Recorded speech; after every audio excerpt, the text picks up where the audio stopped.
Hello viewers, I am your host Uzma Jafri with another episode of South Asia Focus. Let's begin the show.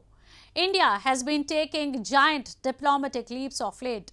India currently finds itself at the center of the quickly shifting geopolitical order. Observers say India is no more a fence-sitter but a keen observer and a driver of the evolving global situation.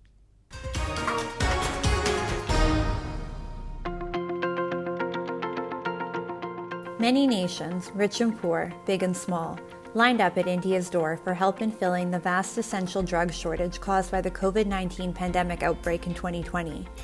India lived up to its reputation of being the pharmacy of the world and acted expeditiously, helping countries around the world to combat the pandemic. India acted for the global good when many other countries engaged in vaccine nationalism. A number of developed nations, including the United States, refused to share any surplus vaccines they had manufactured with other struggling countries. It was India that came to the rescue. Millions of India-manufactured doses were immediately distributed to those countries who were not equipped to develop or produce a vaccine for coronavirus. Many countries also gave in to the relentless India-led campaign for a patent waiver on vaccine manufacturing so that access for the critical jabs were available to everyone. New Delhi recently received overwhelming appreciation for their efforts at the United Nations General Assembly session. From the very outset, the Republic of India was a reliable partner and friend, whose assistance was critical to our pandemic response. India embraced a holistic and outward-looking vaccine diplomacy strategy. As a result, Jamaica was able to secure its first life-saving vaccines from India. India has solidified its reputation as a trustworthy partner and ally throughout the world. The Maldives, Guyana, Sri Lanka, among other nations, have all praised New Delhi for its unwavering commitment and support in their times of need. India was one of the first responders to the Sri Lankan economic crisis, to the Afghanistan food crisis, and even during the Russia-Ukraine war when it sent tons of relief aid to the Ukraine. India has secured a diplomatic edge over other large economies because of its humanitarian-focused diplomatic approach. While many other countries' foreign policy and diplomacy are focused on trade and augmenting their own power globally, India has relied on its ingrained approach of humanity first, deriving from its age-old ideology of the world as one, or Vasudhaiva Kutumbakam. Indian investments into smaller countries are also aimed at benefiting the host nation. Many smaller nations have reached out to India to invest in their countries because of India's transparency in doing business. India has always been an economy that focused on human development, putting human ahead of any other form of development. India is receiving recognition for its increased role in global policy framing due to its economic and military strength and because of its strategic global location. Whether it is the Quad, the strategic alliance to maintain peace and order in the Indo-Pacific, political economic grouping SCO, regional partnership under BIMSTEC, or the Intercontinental Forum of G20, India has been a key and critical voice in all of these multilateral forums. One of the most important features of India's diplomacy has been its nonpartisan stance. Many countries in the middle of disputes have found a reliable partner and voice of reason in India because of its nonpartisan approach to global politics. The United States, Russia, and China have all been in one form of partnership with India. India's relationship with these nations is at a deeper bilateral level and uninfluenced by events that may cause tensions between these nations. The only reason the US didn't impose sanctions when India reached an agreement with Russia to buy the S-400 air defense missile system is because of India's credibility and respect it has achieved throughout the world. Opinion was divided world over on the Russia-Ukraine war. When India was asked to choose a side, India resisted all pressure and remained in favor of peace. This was a key example of India's approach of dialogue and diplomacy. As the Ukraine conflict continues to rage, we are often asked, whose side are we on? And our answer, each time, is straight and honest. India is on the side of peace and will remain firmly there. We are on the side that respects the UN Charter and its founding principles. We are on the side that calls for dialogue and diplomacy as the only way out. If not for China's interventions, India would hold a permanent place at the United Nations Security Council. India has already received support from the US, the UK, France, and Russia for a permanent chair position. Russia reaffirmed its stance in support of India during the UN General Assembly meeting. This also comes at the heels of Indian Prime Minister Narendra Modi's polite advice to the Russian President Vladimir Putin over the Ukraine war. "This is not an era of war," Modi said, a statement that garnered praise the world over. This is another example of the international respect that India has attained. Given the quickly shifting geopolitical landscape and India's rapid economic development, it is not unreasonable to predict that New Delhi will soon become one of the key players influencing world politics and the global economy. India possesses the political will to rapidly transition into a country that is not only self-sufficient, but is also a reliable provider and ally to countries world over. Brand India continues to grow with the approach of humanity first and development for all. Moving on, Pakistan is experiencing the trail of destruction left by massive floods. People who were sheltered in makeshift camps during the deluge have returned to their homes, only to find that their homes are partially or completely destroyed. Pakistan is battling another battle at the health front as its weak infra has stretched to the limit to accommodate the rising number of people falling ill to the flood-induced diseases.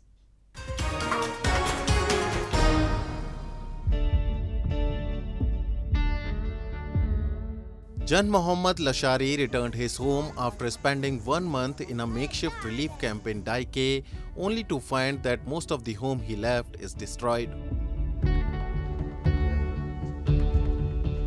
Hundreds of thousands were forced to flee their homes after incessant rains-driven floods submerged large swaths of Pakistan and killed over 1,600 people.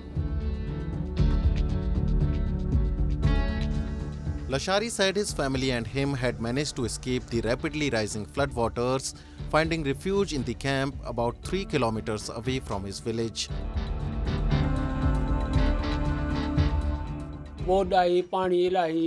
चढ़ंदो आयो पोइ बीही रहियो worry कलाक खां पोइ वधियो पाणी फुटनि जा foot मथे चढ़ंदो वञे पोइ निकिरी वठी भॻासीं असां बंधनि ते पोइ उते ॿेड़ियुनि जे वसीले असां वियासीं टपड़ कुझु को किथे ॿार बचा के किथे रहिया ईअं निकिरी भॼी वियासीं असां.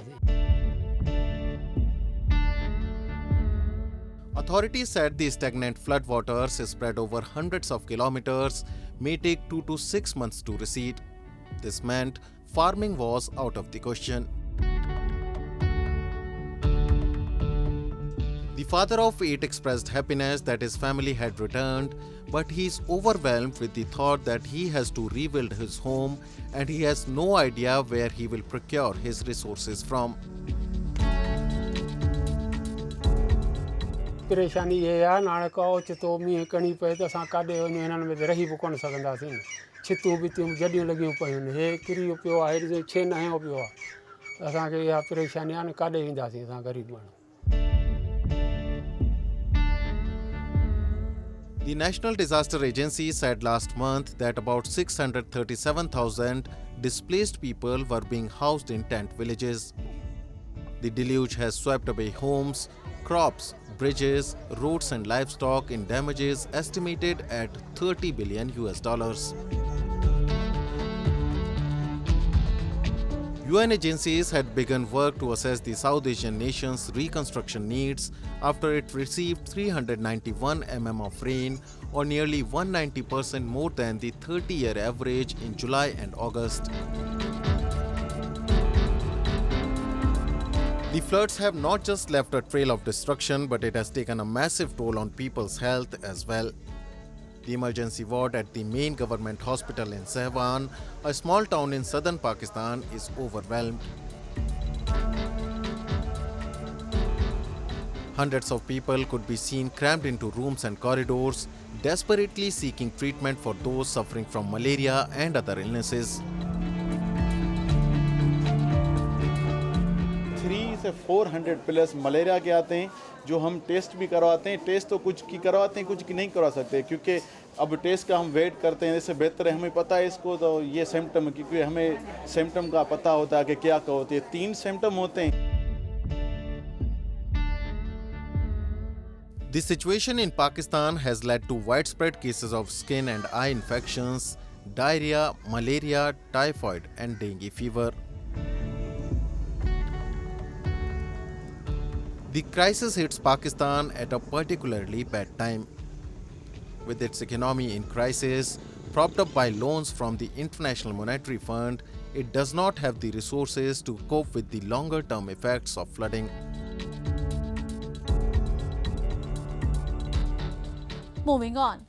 With India gradually moving towards becoming an economic superpower, the leadership of the country is providing it a renewed push to further improve its pace in order to achieve its ambitious goals. Now, the 5th largest economy, India has taken a massive leap in past 5 years in the Global Innovation Index ranking. Have a look. India's desire to become an economic superpower has led the country to solidify its economic fundamentals. India ranks among the economies with the quickest growth rates due to its embrace of cutting-edge technology, outstanding innovations, and drive to become independent in the industrial sector. Ushering in a new technological era, 5G services were recently launched during the 6th edition of the India Mobile Congress. The major telecom operators of the country demonstrated real-world uses of 5G technology in front of Prime Minister Narendra Modi to show the potential of 5G technology in India. There are now 800 million internet users in the country, up from 60 million in 2014. 5G technology will help in providing seamless coverage, high data rate, low latency, and highly reliable communications. For the rapidly modernizing India of the 21st century, Prime Minister Modi referred to it as the dawn of a new era. 130 crore भारतवासियों को 5G के तौर पर एक शानदार उपहार मिल रहा है। 5G देश के द्वार पर नए दौर की दस्तक लेके आया है।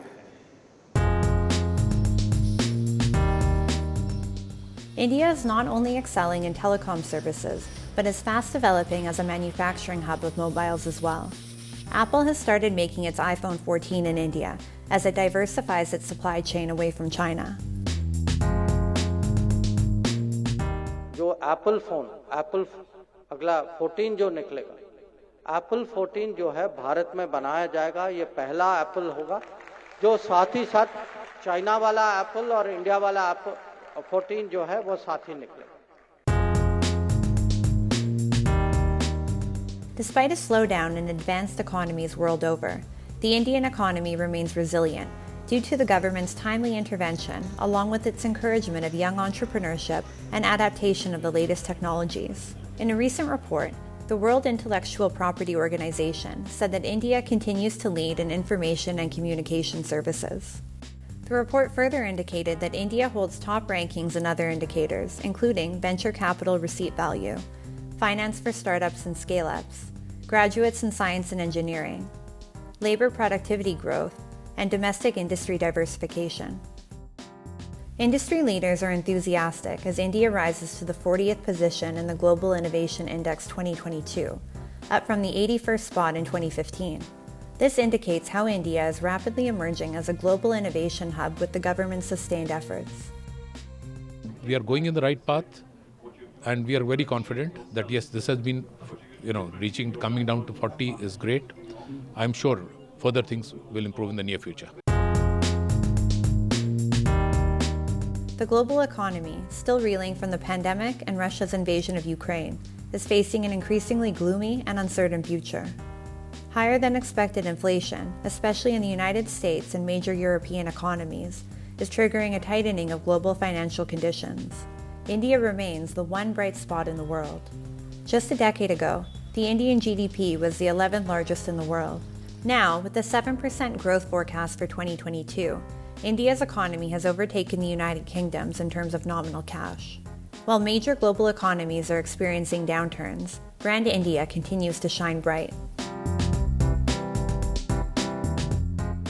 Time now for Asia This Week, the stories from across the continent.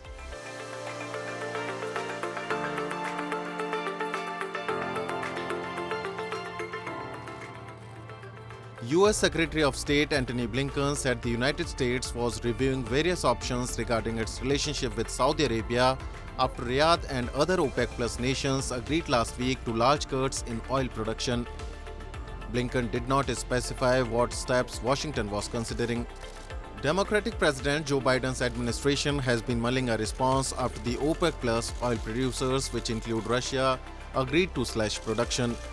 Democrats in the US Congress called on last week to slash military sales to Saudi Arabia. Some lawmakers questioned Washington's security ties with Riyadh, angered by civilian deaths in Saudi-led military operations in Yemen, as well as alleged human rights abuses. Biden's administration worries that decreased oil output could push up the price of gasoline right before the November 8 US midterm elections, when Democrats will defend their control for the both House of Representatives and the Senate. Biden has yet to announce what steps Washington might take in response to the cuts. Blinken said during the news conference in Peru that Washington would not do anything that infringes upon its interests.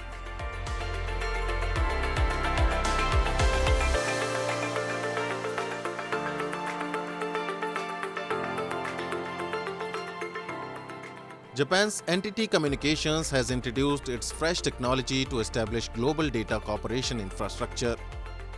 The company is developing Cooperation European Data Transaction Infrastructure (GAIAX). Also, NTT Communications is proposed to cooperate from Setena X, the data cooperation infrastructure of German car industry.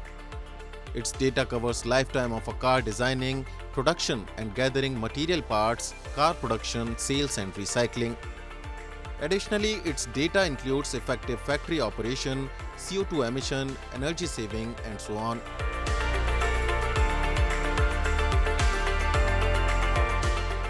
生産現場、工場などに特有の通信インターフェース、カテナ X、ガイア X と連携できるデータモデルに対応している OT 向けおよび海外のデータプラットフォーム向けにも対応できるネットワークサービスです。現場にあるデータを集めて分析をして活用するというものですが、エッジコンピューターの層とクラウドと現場のシステムが連携をして最適な場所でデータを集めて分析をしてそれを現場にフィードバックして最適化していくという取り組みになります。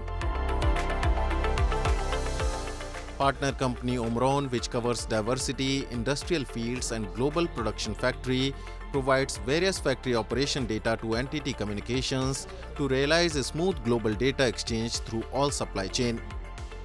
NTT Communications says the access to GAIAX is the first step. In Europe, data cooperation infrastructure is progressed keenly. EU Battery Directive covers all supply chain of battery, CO2 emission of production, pickup metal mine, and so on. EU Eco Design Directive covers metal industry, fiber industry, and so on. NTT Communications will contribute to draw effective future industrial map solving environment subject, energy subject, effective factory operation.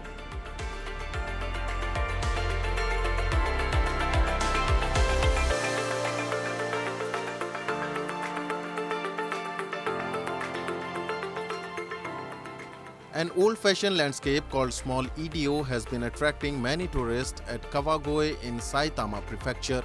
Kawagoe city used to be known for producing sweet potato, where a sweet potato cake made by the Japanese confectionery shop Umon is a famous confectionery combined with bean jam. Umon sells special soft cream Koi Soft only at Toki no Kane store, which know how to make sweet potato cake. The Japanese word koi means love. Cute-shaped soft cream is popular among young women.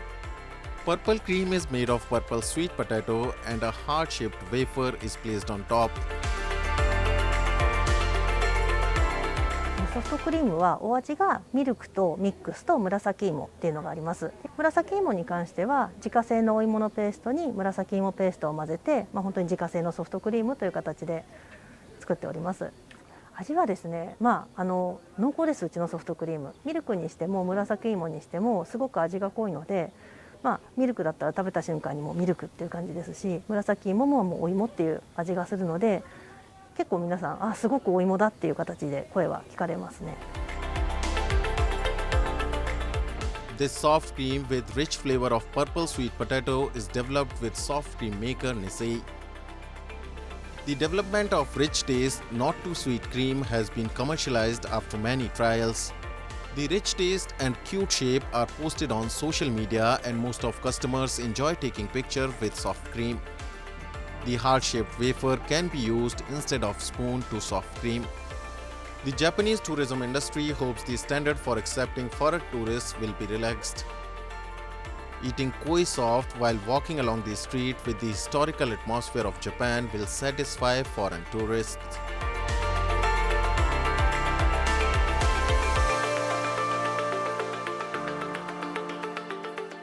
Moving on. The long festive season of India is underway and a number of events were witnessed recently. 9-day Navratri festival culminated amidst massive devotion and fanfare. One of the most renowned festivals in Hinduism, it is celebrated during the bright half of the Hindu calendar month Ashwin, which usually occurs in the Gregorian months of September and October. The 9th day is celebrated in the form of Durga Puja and the 10th day marks the festival of Dussehra. Millions of Hindus offered prayers in temples and observed fast across India as they observe the 9-night Navratri festival. Dedicated to the all 9 forms of goddess Durga, the festival is celebrated across the country with a lot of vigor and passion, and each region observes it in a different manner. In Surat city of Gujarat, more than 30,000 lamps lit the Umiyadam temple during the Maha Aarti in the Varacha area. When worshipping goddess Adi Shakti, all other lights are turned out and just the light from the lamps is used. In Kolkata, many innovative Durga Puja pandals were made to celebrate the festival. This year, the theme of the pandal set up by Dam Dam Tarundal was City of Joy, Calcutta, which reflects the journey from old Calcutta to today's Kolkata.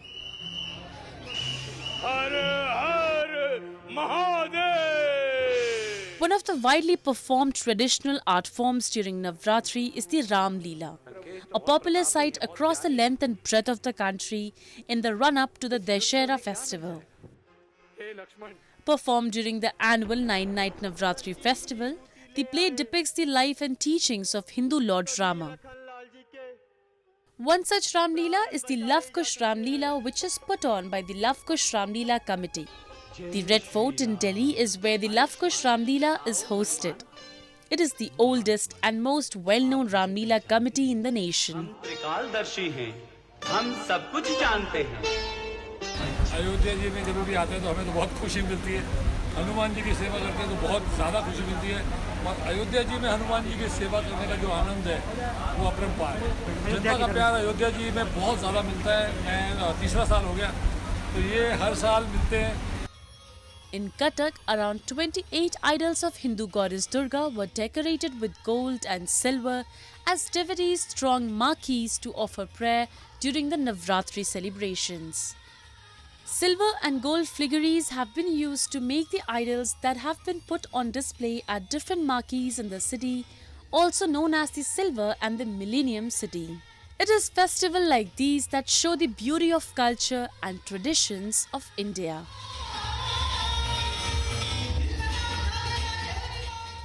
Dussehra succeeds Navratri and marks the victory of good over evil.